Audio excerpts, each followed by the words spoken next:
આપ જોઈ રહ્યા છો પ્રજાના પ્રશ્નોને વાચા આપતું મિસ્ટર ગુજરાત ન્યૂઝ।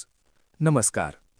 અબડાસા તાલુકાના બાલાચોડ મોટી ગામમાં અશુદ્ધ પાણીના પુરવઠાને કારણે સર્જાયેલી આરોગ્યની ગંભીર સમસ્યા। અહેવાલના મુખ્ય મુદ્દાઓ નીચે મુજબ છે। પીવાના પાણીની સમસ્યા। ગ્રામજનોનો આક્ષેપ છે કે પાણી પુરવઠા વિભાગ દ્વારા આપવામાં આવતું પાણી પીવા લાયક નથી। પાણી ગંદુ અને દુર્ગંધયુક્ત છે। તંત્રની નિષ્ક્રિયતા। આ બાબતે અનેકવાર રજૂઆતો કરવા છતાં તંત્ર દ્વારા કોઈ યોગ્ય કાર્યવાહી કરવામાં આવી નથી। આરોગ્યનું જોખમ। અશુદ્ધ પાણીને કારણે ગામમાં રોગચાળો ફેલાવાની ભીતિ સેવાઈ રહી છે, જેનાથી ખાસ કરીને બાળકો અને વૃદ્ધોના આરોગ્ય અંગે ચિંતા વ્યક્ત કરવામાં આવી છે। ગ્રામજનોમાં રોષ। Story report Kiritsinh Jadeja, Abdasa. સત્યતાની સાથે સ્પષ્ટ વાત। નમસ્કાર મિત્રો, હું છું કિરીટસિંહ વિક્રમસિંહ જાડેજા, ગામ બાલાચોડ મોટી, અબડાસા તાલુકામાં।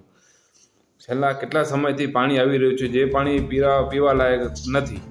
પાણી પુરવઠા દ્વારા ઘણીવાર રજૂઆત કરવા છતાં મોકી તે છતાં પાણી પીવા લાયક નથી। આવા પાણી પીને કોઈ નાના બાળકોને કે મોટા વૃદ્ધને કોઈને કાંઈ ગંભીર બીમારી થશે તેનો જવાબદાર કોણ અધિકારી રહેશે? આપણે જોઈ શકીએ છીએ બાજુમાં વિડીયો। હવે ટૂંક સમયમાં તાલુકાની અને જિલ્લાની આપણે ચૂંટણી આવી રહી છે, તો જોઈએ છીએ આ ગામની નોંધ કોણ લેવામાં આવે છે? ભાજપ તરફથી આવે છે કે આપણે કોંગ્રેસ તરફથી આવે છે? તાલુકા અને જિલ્લાની આવી રહી છે ચૂંટણી, આની નોંધ નહીં આપણે લેવામાં આવે ને કોઈ જાતનું સોલ્યુશન નહીં થાય તો ગામ તરફથી કોંગ્રેસ તથા ભાજપવાળાને ચોખ્ખી મનાઈ કરવામાં આવશે કે આ ગામની અંદર સોલ્યુશન નહીં થાય ત્યાં સુધી મત માંગવા કોઈ આવતા નહીં। આ હું ખુલ્લી મીડિયા તરફથી તમને ચેતવણી આપી રહ્યો છું, ગામ બાલાચોડ મોટીમાંથી જાડેજા કિરીટસિંહ। જ્યાં સુધી આ પાણીનું સોલ્યુશન નહીં થાય ત્યાં સુધી મત માંગવા કોઈ આવવું નહીં। કોંગ્રેસ તથા ભાજપ ગમે તે હોય ત્યાં સુધી બાલાચોડમાં આવવું નહીં। આવા પાણી પીવાથી નાના છોકરાઓ બધા પાણી આવું આપણે જોઈ સાઈડમાં પી રહ્યા છે। આની અંદર ગંભીર બીમારીઓ થશે, જવાબદાર કોણ રહેશે?